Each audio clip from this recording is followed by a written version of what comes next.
All right. So we are also streaming this on Facebook.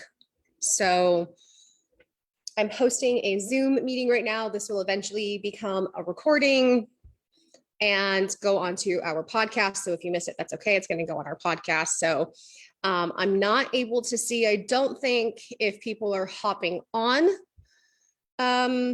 Facebook or if they're getting on the Zoom. So if you are live on Facebook and you see me kind of get distracted and take a second to pause, it's because I am letting people into the meeting room. So normally I hate it. I absolutely hate it when people say, oh, I'm going to give people a minute to hop on. However, because I am simultaneously cross posting this from Zoom to Facebook, I am going to allow people a second to hop on. So let's see. Okay, there we go. Just want to make sure I keep it open on here so that I can see people's comments if they ask any. Okay, so let's chat a little bit about how do you chase your dreams when you have an unsupportive or doubtful significant other. So also, for time's sake, want to keep this to the point. I do have notes, so I will be kind of following those, but I'm also going to go ahead and press record. You guys on Facebook might hear it. There we go. Okay. Awesome. Awesome. All right. So what do you do when you are trying to build a business or chase your dreams, but you have an unsupportive spouse or significant other? And this can also apply to your family. Not every one of these points will apply to how you would engage with your family, but for the most part, these are pretty global standards of communication and helping people see things in a way that they can kind of come together and have a joint vision. So I'm going to go ahead and pull up my notes just so I can make sure that I have extra clarity. So number one is, good morning, everybody who's hopping on. And again, there are going to be people listening to this later on our podcast. If you're listening to this on our podcast, yes, it is a live stream. So it may sound a little different than our normal podcast episodes, but let's talk a little bit about the difference. We'll dive right in here. Let's talk a little bit about the difference between unsupportive versus cautious, because this has to do with perspective. So you may be viewing what your spouse or your significant other is doing as unsupportive, whereas they're coming from a place of caution. So it's really, really important to have an open line of communication to really delineate where this person is coming from and how also your defense mechanism may be kind of shifting or changing your perspective or view of the situation and where they're coming from. So again, like I said, you may be seeing it as unsupportive. They're just coming from a place of caution. It's not to say that every single person is coming from a place of caution. Some are quite unsupportive. And so I don't want to detract from that or take away from that. But I definitely want people to understand that there is a difference sometimes. And that's why it's really important to communicate those and to have an open line of communication with this person you feel is being unsupportive. And if you followed me for any length of time, you know that in one of the things I talk a lot about as far as communication is utilizing I statements. So make sure that you're not prescribing an emotion or a feeling to this person you're talking to. Make sure you keep the focus on how it's making you feel or how you are feeling. So rather than saying you're being unsupportive, it's very much like it feels unsupportive to me when you blank. Okay. Because if you automatically assume and prescribe to them that they're being unsupportive, they're probably going to go from cautious to unsupportive because now they feel attacked. They feel on the defense. And so you really want to make sure that you're framing it appropriately so that it really does encourage an open, honest line of communication. And when you do that, it's more healthy and they're more likely to listen to what you have to say and they're more open to a resolution.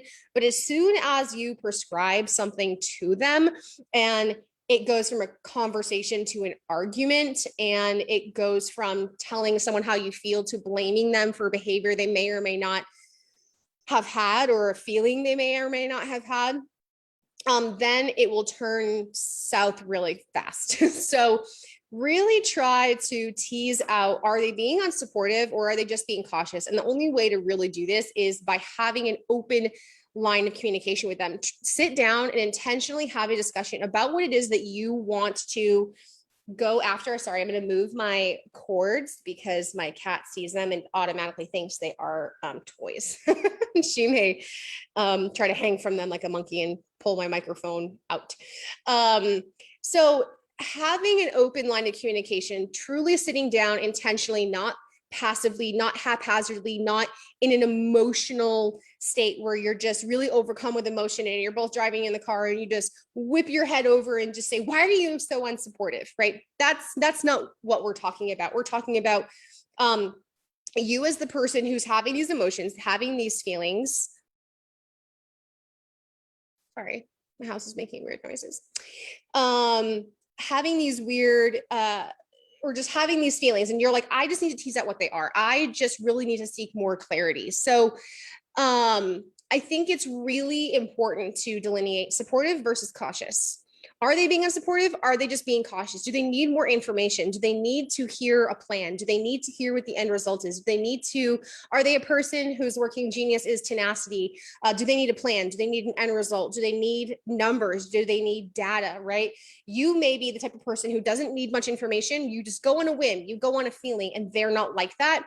And in order to really get on board, they may need hard evidence and data and numbers and something more than just a dreamy vision. They may need something that's more hard, factual, evidence-based. And you have to kind of honor that, just as you want them to honor your creativity and your vision. So that's number one, is figuring out, are they being unsupportive truly, or are they just being cautious? And the only way to do that is through having an open conversation.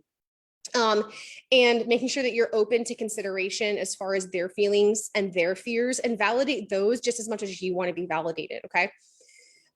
So the number two one is, before you pitch it to them, before you pitch them the idea, or after you have this conversation, make a solid plan. So it's not to say that the plan has to be perfect. And if the plan doesn't go according to plan, that you just go, oh, never mind, but have a solid plan. Why? It is a little bit more easy to get on board with something so risky and new if the person carrying out feels like they know what they're doing or has a solid plan about figuring it out, right? I have the hiccups. I feel like I live in a state of having the hiccups. So I think it's really important to have a plan of some sort, something that is evidence-based, something that holds you accountable, something that holds your dream accountable, and something that ensures you're going to do your best to try to take action to move forward to that. A lot of times people are supportive and are cautious, maybe cautious, but they're very supportive, and they grow to become unsupportive when there's not enough results, there's not enough evidence, there's not enough planning, there's not enough follow through over time.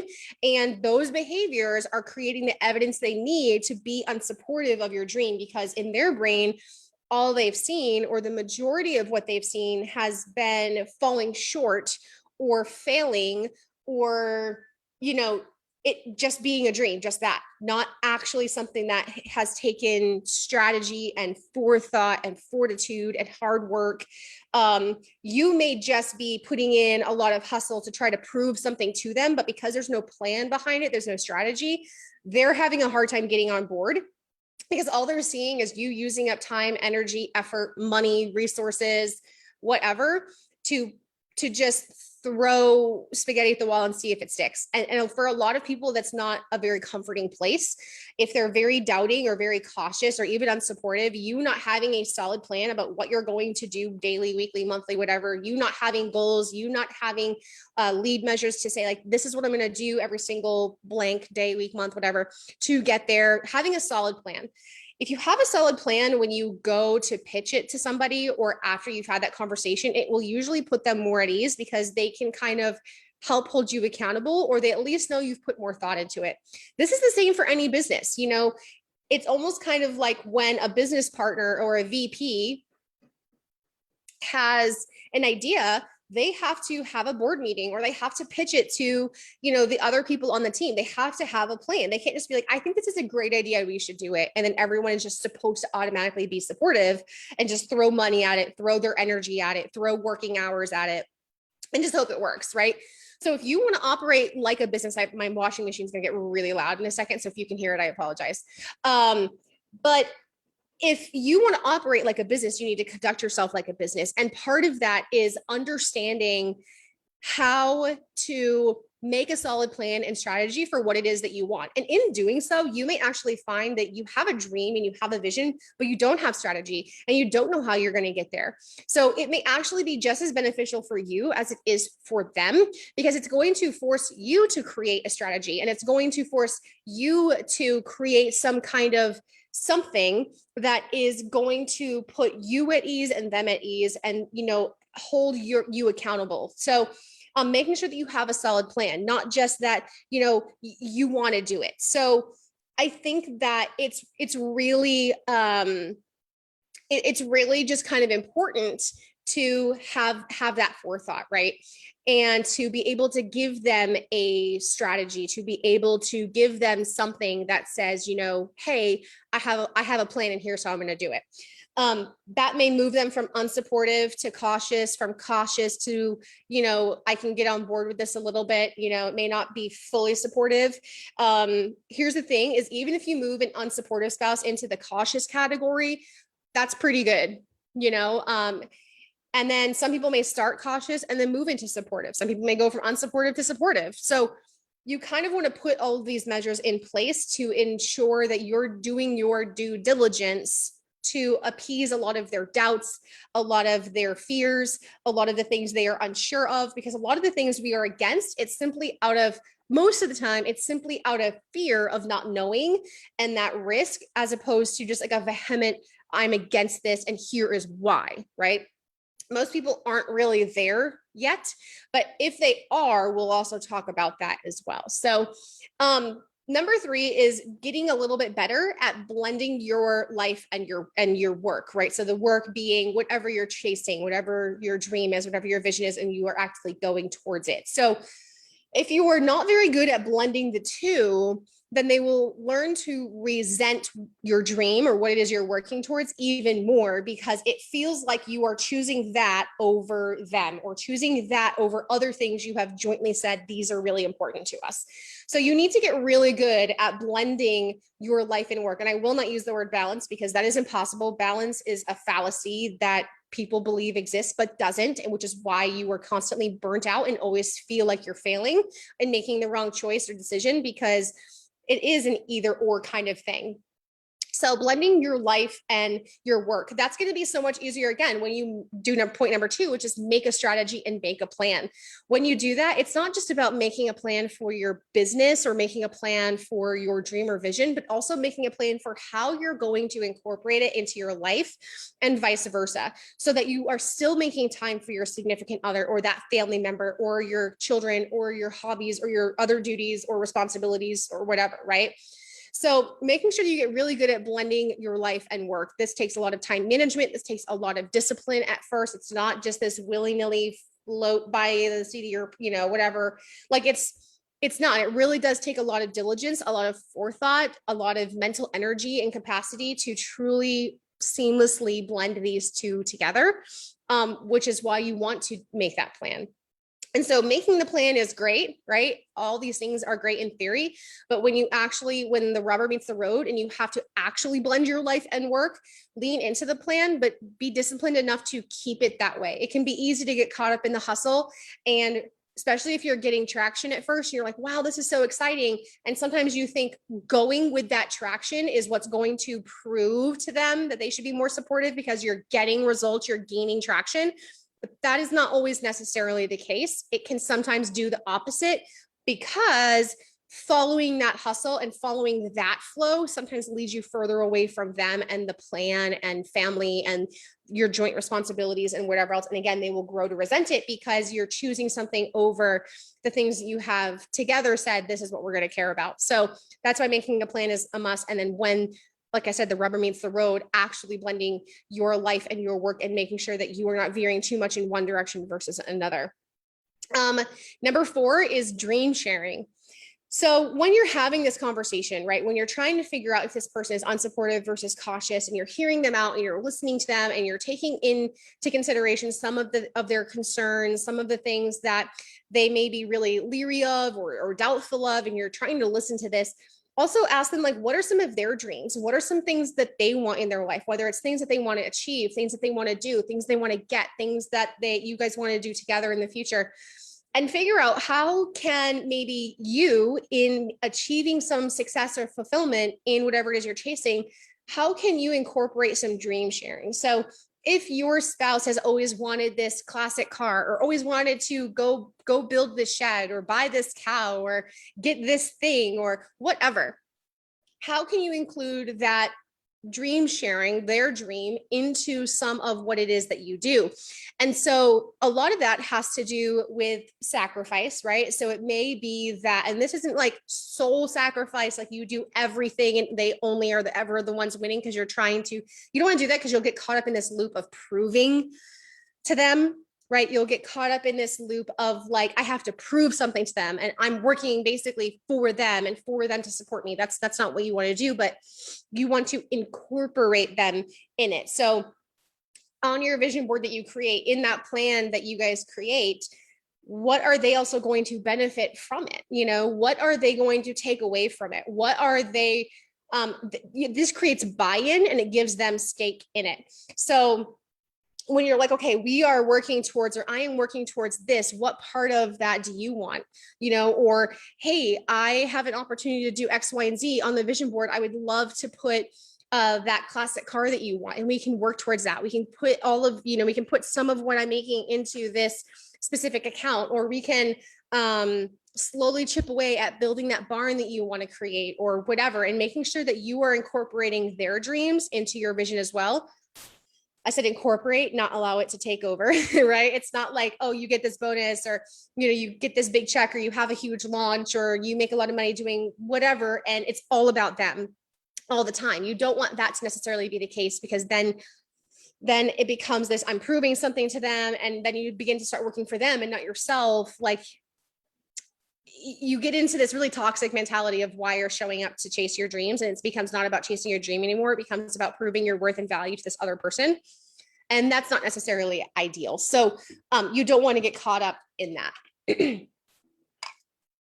Okay, number 5, I think we're on 5, is get small wins. It's really easy to get focused on the huge visions and the big launches and the huge money makers. But one of the best ways to help an unsupportive or cautious spouse move kind of on that continuum of being more supportive is by getting small wins, and getting small wins consistently. So also understanding, number 1, this comes with a really good solid plan and strategy, and what milestones along the way you're going to achieve or check off on the way to the bigger goal. That's those small wins. But also, it really does create more momentum in your business when you're getting these small wins. Plus, you're getting the little bit of proof that you need to be like, see, the strategy we are doing is working. The plan that we've created is it's working out. And if you're not getting those small wins, then maybe it's time, after you've missed 1, 2, or 3 of them, to kind of step back and have that conversation again with them. Again, always including them, and not just allowing them the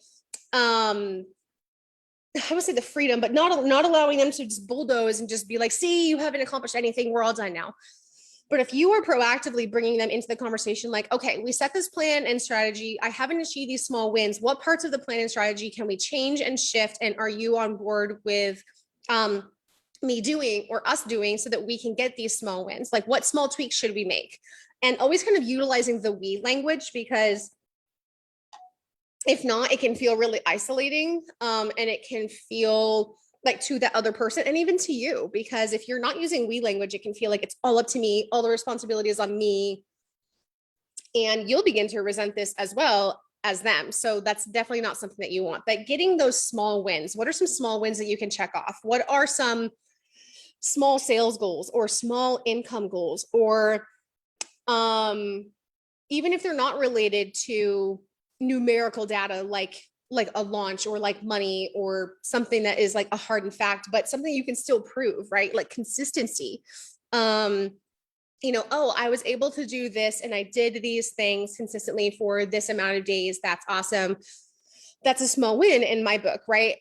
When they see small wins, it really does help the doubting Thomas of the two of you, right? Which is most likely the unsupportive or cautious spouse, or that mom or dad or whoever it is that you're really combating with that's not supportive, is getting those small wins, checking off small things along the way to be able to say, yes, see, we're making progress, we're able to do things. It gives them visual evidence of like, okay, we're making progress, we're doing the things, movement is happening. You may be getting small wins along the way, but you're not vocalizing them, or it's not a shared vision and they're not involved in the conversation, if you will. They're not involved in the process, and they're not aware they're happening. And then they're only made aware that they're happening when they've brought their concerns to you and you decide to kind of in defense of yourself and your dreams, like lash back and then defend all of the small wins that you've recently gotten, but they're just really not aware of them, right? So getting those small wins, making them part of that process, making them part of those small wins, again, that dream sharing is making sure some of the small wins you get, they can also benefit from in some way. And not just benefit from because you prescribed the fact that they should believe they're benefiting from it, but they actually feel like they are, as in it's like it's speaking their love language. They know that they're benefiting from it, not just like, I was able to buy us groceries, so therefore you're benefiting from it because you're eating the food. Now, if that's a small win for both of you and you both agree that that's a small win, then yeah. But if you can't just be like, well, like with a child, like, well, I put a roof over your head. Well, it's helping to pay our bills. Well, blah, blah, blah, blah, blah. Because that's not part of the dream sharing, right? Making sure that they are part of that process. So getting small wins, focus on getting those things first, as opposed to just solely chasing the big vision. Now, here's the thing is a lot of those small wins ultimately lead to the big vision and the big win.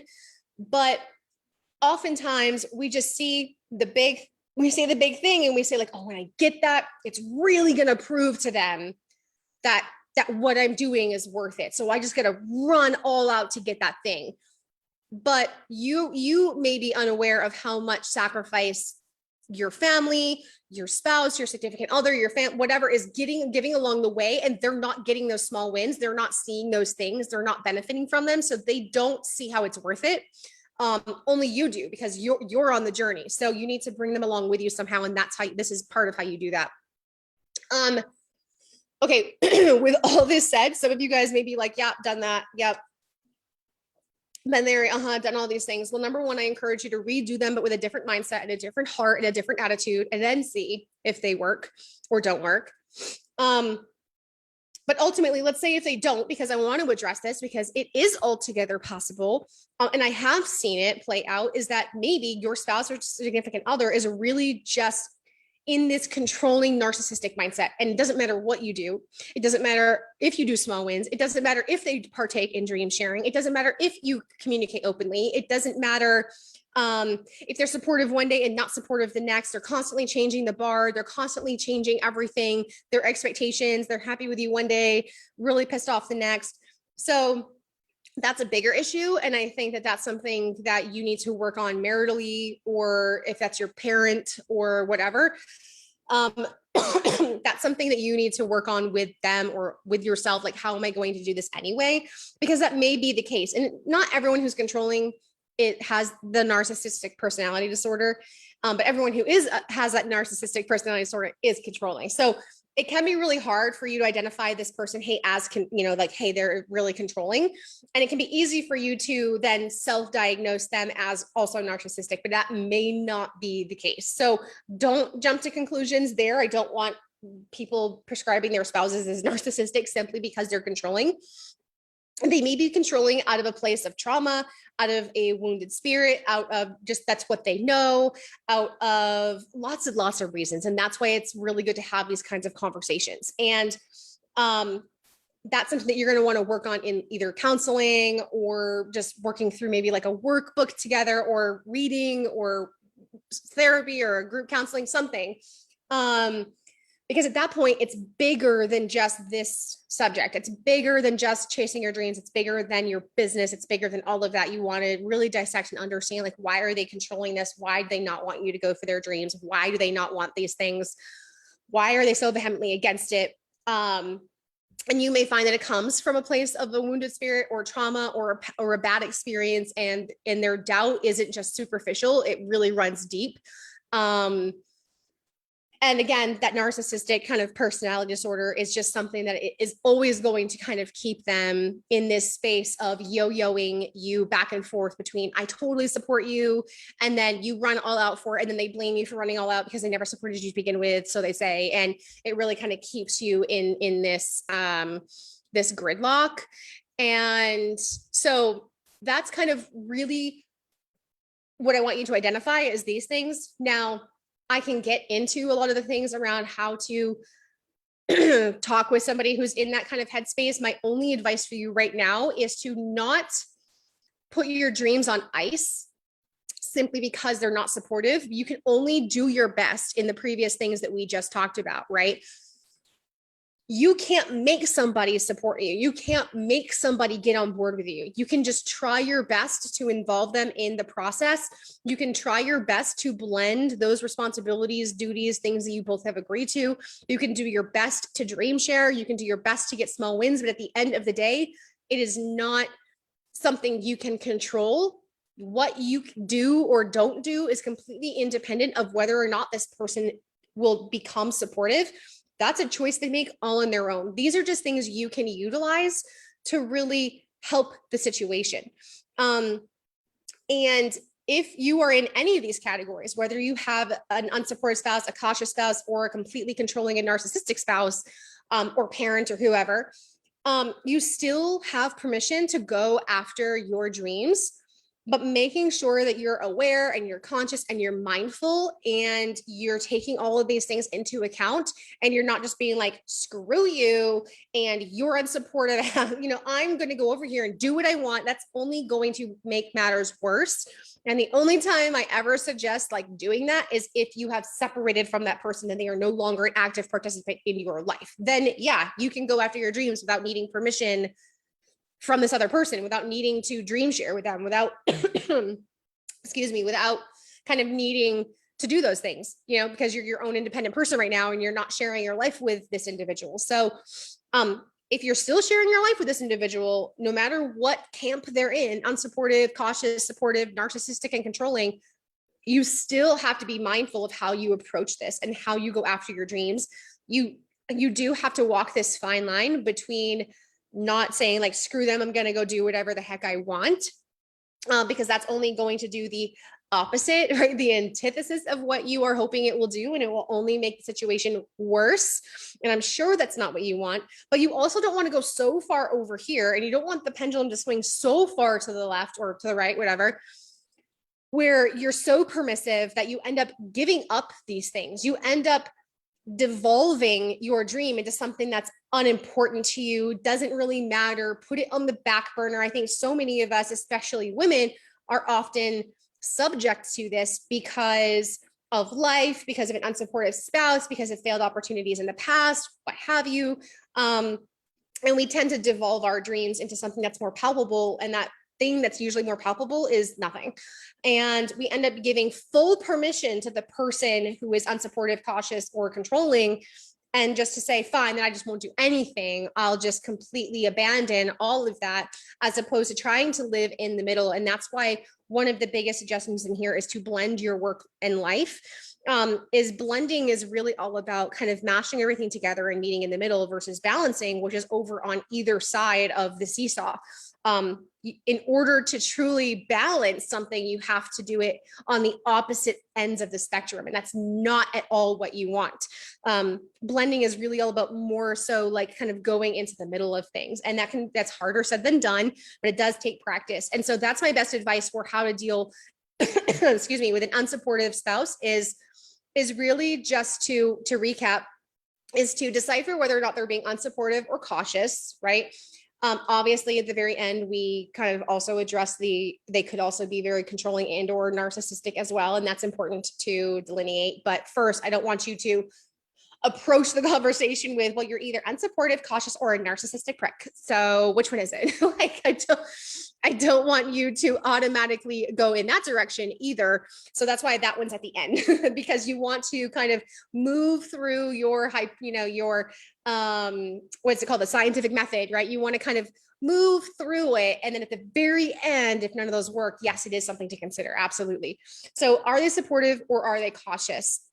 Have open communication early on in the process. If you're into the process, that's okay. Have it now.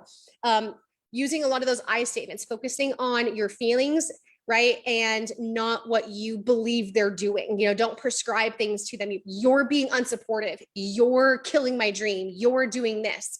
No, I statements. I feel it's unsupportive when you do this thing. I feel like you're looking at my dreams as unimportant because blah, blah, blah, right? And open that line of communication and validate their fears and concerns and doubts just as much as you would hope that they would do it for you. Number 2 is to make a solid plan and strategy. Make sure it is well thought out. Make sure it's not only this is what I want, but it also includes this is how I'm going to get there. And that each part of this is how I'm going to get there is broken down into tasks. Like, what are you going to do? How are you going to hold yourself accountable? How are you going to let them hold you accountable? 3 is, three. Sorry, I had to like write them down. I had to like count them. 3 is blending your life and work so that they don't resent it more. And making sure you don't resent them or the process or everything even more. Blending your work and life so you give permission to live in both areas. You're not having to play this balancing act where if you're choosing one, you're failing in another, because that's only going to help them resent the process. And also make you feel like you're always failing. And that's never a really good mindset to be in when you're starting something new and you're trying really hard to actualize this dream you're going after. Number 4, dream sharing. Bring them into it, give them stake, give them stake in the game. Making sure that they have things that are on the vision board or that are on the goals or whatever that you're making, whatever you're talking about, so that they're an active participant in it and an also active recipient as well. They are an active recipient and an active participant, not a passive one. And also being mindful that you're not giving them permission to do all of the dream sharing, right? Where they're the sole beneficiary and you're the sole workhorse, because a lot of us may end up doing that in an effort to prove something to them, in an effort to move them from the unsupportive camp over to the supportive camp, where, oh, I'm just going to break my back for all of your dreams to prove that I can do it and to really get you on board. That's a toxic space to kind of put yourself in. So don't do that. Dream sharing, meaning like it's you and them as well. I believe it's number 6, could be miscounting, but get small wins along the way. Make those small wins evident to both you and to them. Making kind of like a milestone checklist or check sheet along the way, so that you have the big goal, but what are some of the small things along the way that you want to be able to check off, some small income milestones or small launch or sales milestones or small consistency action behavior milestones, like things that you can check off and get small wins, little things that you can get or buy or acquire along the way, right? As part of that dream sharing that says, hey, we're taking action. Our plan is working. We're doing the thing. We're making forward momentum, and it's turning people who are unsupportive, who are doubtful and cautious, into more of that supportive space. And then the last one is, if all of those things have not worked, and even after they haven't worked and you've gone back and redone them with a different attitude and a different headspace and they're still not working, it's really time for you to consider whether or not they are controlling and or have the narcissistic personality disorder, because then knowing that and identifying that, like that controlling space and everything else kind of comes from a trauma background, unresolved kind of emotional wounds and all these other things, then the problem is kind of bigger than you, bigger than the both of you, and kind of even bigger than them as people. And it really all becomes, oh, Hudson wants to be part of the show. And it really all becomes more clear and evident about, your hot breath, it's not helping, really becomes more evident. He is not liking the fact that I'm pushing him away. He is not happy about it. So you really want to consider that, because it's really going to help you move forward with a different perspective in a different light. And you're really going to be able to kind of move forward taking still all of these things into mind when you still are dealing with a narcissistic and or controlling spouse or significant other or family member. And just being aware that you're still going to butt up against these things, but what is your what armor are you going to put on? What awareness do you have? What plans do you have in place? What strategies, emotional strategies do you have in place to safeguard against a lot of the doubt that will creep into your mind, a lot of the resentment and anger that will creep into your mind and your heart and your soul, that will derail you from this process and ultimately maybe even your relationship with this person. So sometimes even just being aware will help you safeguard the whole process. So I hope that was informational for you guys. I hope that kind of approach things from both an entrepreneurial perspective and a clinical perspective. It really is all about opening the line of communication and giving them just as much stake and responsibility in the game as you have, or as much as they want. They may not want a lot. They may just want to be a part of the process a little bit, not a whole lot. But giving them the space to be able to do so, bringing them into the dream with you, bringing them into the process, into the journey, sometimes will make all of the difference in the world. And, I definitely think that that was a really big game changer for me and my husband, for both of us. When he had big dreams, there were times that he just went for it without even involving me, and I had a lot of resentment towards it. And then there's been times where he had big dreams and he included me in the process as much or as little as I wanted to, and we were able to move forward and actually end up achieving more. And he was able to go do those things. I was able to back him and support him and get on board and make the necessary sacrifices gladly. Same for me. When I had big dreams and visions and goals, sometimes he wasn't supportive because I just did it by myself and said, screw you, buddy, you're unsupportive, I'm going to do it my own. And it was harder that way. But when I was able to involve him and allow him to express his concerns and to work with him diligently and bring him into the process and dream share and communicate openly, we were able to achieve those things and then some, and have a whole lot more peace in the process. So not only do I speak from experience, but I've also been able to help other couples kind of overcome this, both maritally, financially, and all those kinds of things. So again, if you are experiencing these and you're feeling like you've done all these steps and you still feel like you are butting up against a brick wall, I just want to let you know that you're doing a great job and that you can keep pursuing these things. It does not mean to give up your dreams. It does not mean that you need to put everything that matters to you on the back burner. I just want to give the women and even men out there that will listen to this on the podcast, on the, whatever later, that it's okay to kind of grapple with a lot of those feelings and emotions you might be having right now around this. And it is a very difficult space because everybody wants the person they love most or the people they love most to support them and be their biggest cheerleaders. And sometimes for a lot of people, that is not the case. But I want to let you know that it does not mean that your dreams and goals are any less valid, and to keep going after them with an all-out fervor, but making sure that you're just being mindful of sometimes our attitude can go awry when we allow resentment to be the steering wheel to our goals and our dreams, or allowing the I'm going to prove you wrong to be what we are steering from. It can be great momentum maker at first, but over time, if you allow it to still stay at the helm, it can really lead your dreams, vision, business, whatever, into a really toxic sea that's difficult to navigate and to sail through. So thank you guys so much for hopping on, listening.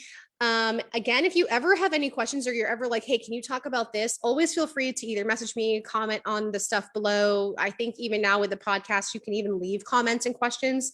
If you need more clarification on something, or there's a specific topic that you're like, hey, I'm really having a hard time navigating this, go ahead and let us know. We would love to kind of chat about it. Even if we don't know the answer, we would love to, ping pong back and forth and try to figure something out.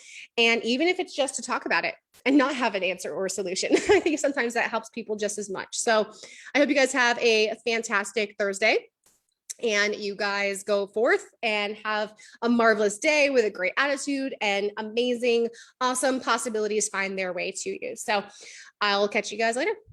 Bye.